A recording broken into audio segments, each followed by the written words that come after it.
tal? ¿Cómo están? Buenas noches. Arrancamos un nuevo programa de la temporada 14 de Meridiano 64. Hoy vamos a hablar sobre el padre Mujica. ¿Quién mató al primer cura villero de la República Argentina? Para esto vamos a dialogar con el periodista y escritor, autor también de este libro que les contaba y de otros más, Ceferino Reato. Ceferino, ¿cómo estás? Buenas noches. Buenas noches, Gabriel. Es un gusto, la verdad, entrevistarte. Ceferino, te voy a pedir que cuentes un poco para aquellos que no saben quién es el padre Mujica. Bien, el padre Carlos Mujica fue un sacerdote muy importante en la Argentina, muy famoso en los 60 y 70, porque como ustedes lo ven ahí, era muy elegante, buen mozo, provenía de un hogar aristócrata de acá de la élite porteña, digamos, y antiperonista el hogar, y él se hizo peronista y cura villero, uno de los primeros curas villeros, el primero, digamos, como emblema, y fue a trabajar en la villa acá de Retiro, a Ujú. pocas cuadras de su casa, solo que sus padres vivían en el Retiro, digamos, de la clase alta. Es Bien. una persona que se hizo muy conocida por el uso de la televisión. Como era tan apasionado, carismático, simpático, tenía sentido del humor, decía cosas fuertes, entonces los productores de la televisión lo llamaban siempre y él provocaba polémica sonora. Ujú. Además, por su vida personal, era una persona cosmopolita y en este sentido nunca renegó de sus padres, al punto tal que seguía durmiendo en el departamento del papá. Muchos decían, mucho cura villero, pero viven muy bacán siempre. Y él decía, ¿por qué voy a renegar de mis padres si yo los quiero y ellos me quieren y a mí me hace bien? Claro, o Además, porque simular es algo que no es, polémico. claro. Claro, no era impostado, es un tipo auténtico y después no era uno que decía un resentido, que decía, bueno, hay que matar a los ricos para salvar a los pobres, al contrario. Además porque en esa época de cambio, de surgimiento de las guerrillas a mediados de los 60, él al primero apoyó y le dio mucho aire a la guerrilla peronista, a Montoneros, que como Ujú, sabemos, en Córdoba se sabe bien, el origen católico de la mayoría de sus miembros. ujú. Sí, acá, Pero bueno, después, sí. claro, ahí en Córdoba es algo muy conocido. Y acá también, pero se habla menos de eso. Ujú. Aunque después volvió a cambiar, y ya cuando llegó Perón acá en el 73 y fue elegido presidente, los conminó a los montoneros a dejar las armas, cosa que los montoneros no hicieron, se Ujú, pelearon con Perón, y él estuvo siempre a favor de Perón. ujú, Eso los enojó ujú. con los montoneros que habían sido sus amigos y algunos de sus discípulos, como Mario Firmenich, el histórico jefe de Montoneros. Ceferino, sin obviamente spoilear Mm. tu nuevo material, ¿por qué a la Alianza Anticomunista Argentina, la famosa AAA, le convendría que este cura desaparezca de la faz de la tierra y por qué también a los Montos? Claro, porque él quedó un poco por su propia autenticidad y porque decía lo que pensaba, digamos, y no tenía esos miedos y esas especulaciones. Ahí la vemos, perdón, con Magdalena Ruiz Guiñazú, ¿no? En Sí, ese reportaje. sí. Pero fíjate que él quedó como en el medio de la derecha armada y de la izquierda armada. El kirchnerismo había llegado a la conclusión, gracias al juez Ollarvide, polémico juez, que lo había matado la AAA de López Rega, ministro de Perón. Pero bueno, él estaba peleado con López Rega, se llevaba mal, es cierto. Ahora, es difícil pensar que a Perón, que presidía el país cuando él fue asesinado en mayo del 74, le convenía que mataran al cura, porque en realidad el cura era su gran defensor frente a los montoneros, como había quedado muy de manifiesto en el acto del 1 de mayo del 74, donde los montoneros se van de la plaza o son echados por Perón, según la interpretación. Mujica se había quedado, lo defendía por todos lados, salía mucho en la tele. ¿Por qué la AAA, en el supuesto de que hubieran sido los asesinos, le convendría matar a Perón. ¿Por qué López Rega tomaría esa decisión sin la veña de Perón, o por lo menos sin el temor de que Perón, una vez que se enterara de la muerte de uno de sus grandes defensores, le recriminara algo? Ujú. Por el lado de Montoneros, ¿cómo Montoneros también se iba a atrever a matar a una persona tan famosa, con tanto predicamento, especialmente en el peronismo y en los sectores Ujú. populares? Bueno, a ver, uno de los dos lo ametralló, no sería Claro, de admirarse que lo haya hecho el brujo López Rega, no sería de admirarse teniendo en cuenta también lo que le pasó a Rucci, claro. Seferino. Tenés razón, era una época en donde cualquiera te mataba, incluso a personajes tan conocidos como Rucci o como Mujica.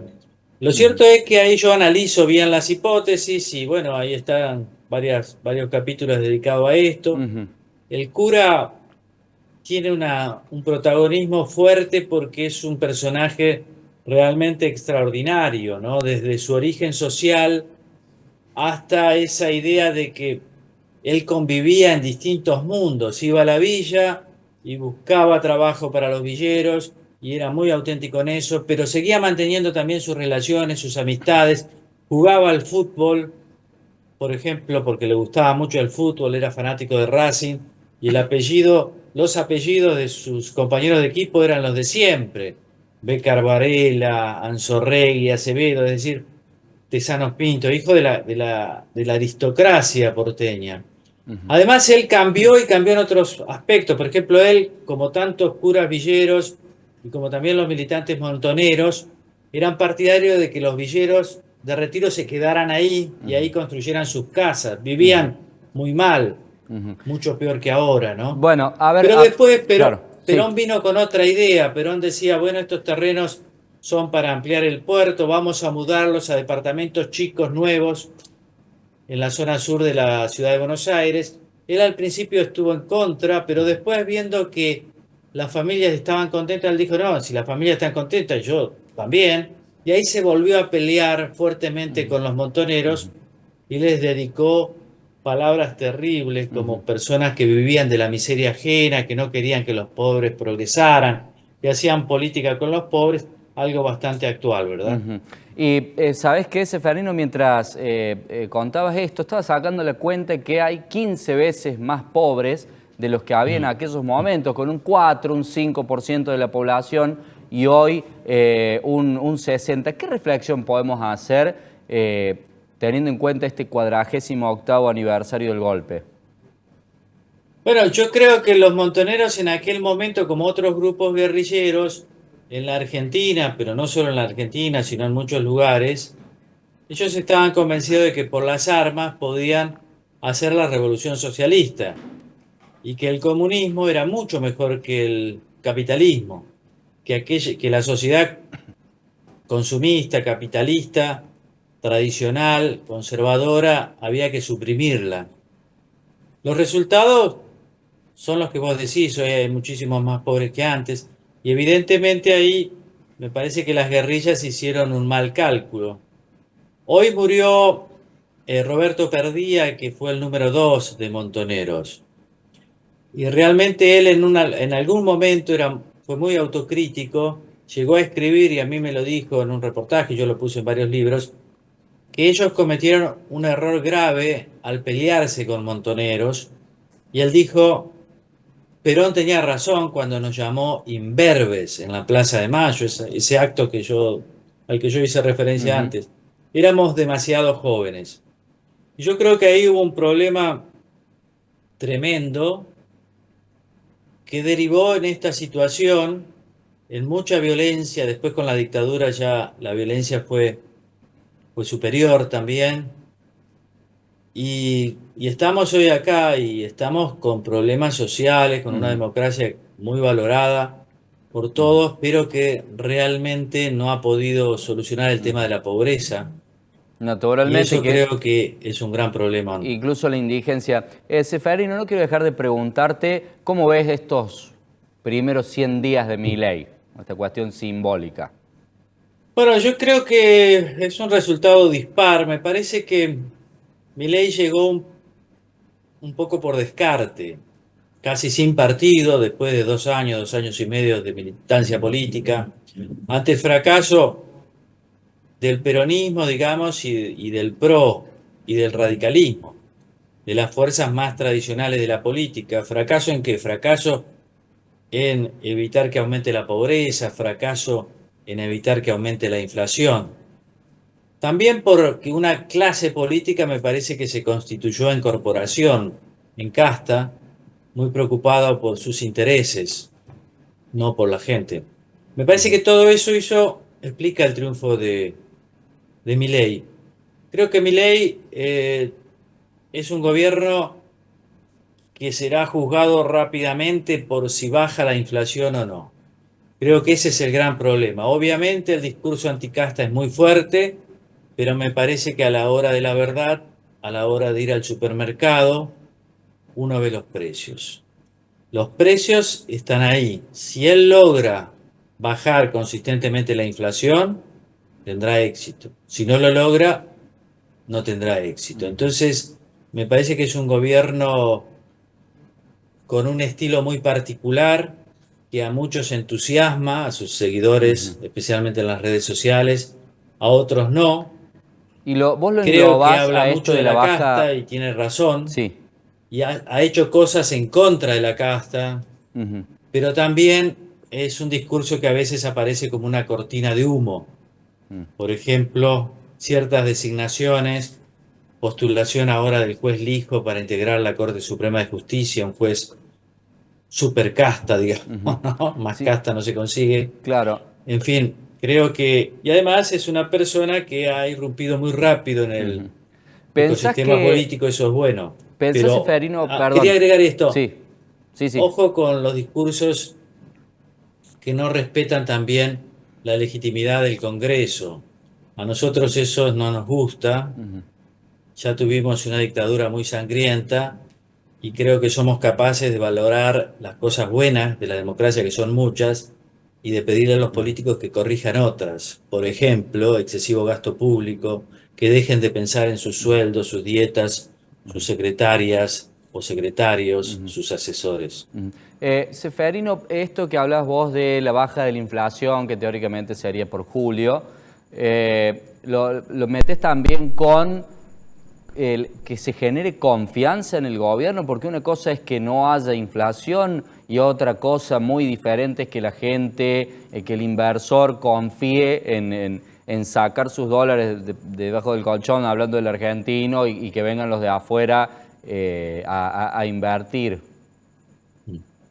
Creo que sí que las dos cosas van juntas. Una baja consistente, persistente, sustentable de la inflación debería traer más confianza de los propios argentinos que tienen los dólares Ujú, guardados. ujú, Yo diría de los propios argentinos que además han emigrado a Uruguay a pagar sus impuestos. Es decir, cuando uno dice que vuelvan los inversores, uno dice, como decís vos, que vuelvan los propios argentinos a invertir en el país, pero también a pagar sus impuestos en el país. Creo ujú, que son dos síntomas de gran desconfianza. No se le puede pedir a un inversor extranjero que haga lo que nosotros no podemos hacer.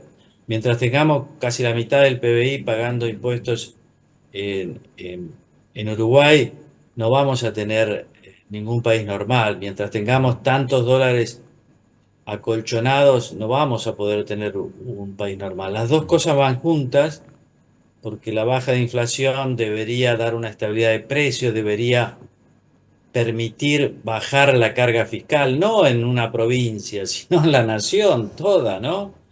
Entonces, yo me río cuando acá el gobierno propone la rebelión fiscal en la provincia de Buenos Aires. Sí, está bien, háganla. Pues yo vivo acá en la ciudad de Buenos Aires, pago impuestos como todos a nivel nacional y ya me gustaría pagar un poquito menos a nivel nacional, ¿no? ujú. Entonces, creo que todo va junto, la confianza es muy importante. Claro, claro. Seferino, ha sido un gusto charlar contigo. Te deseamos el mayor de los éxitos con el libro. Gracias por este contacto. Por favor, gracias a ustedes, Gabriel. Buenas noches. Buenas noches, hasta luego. Era Seferino Reato presentando su nuevo libro, el padre Mujica, quien mató al primer cura villero de la República Argentina. Hacemos una pausa y ya volvemos.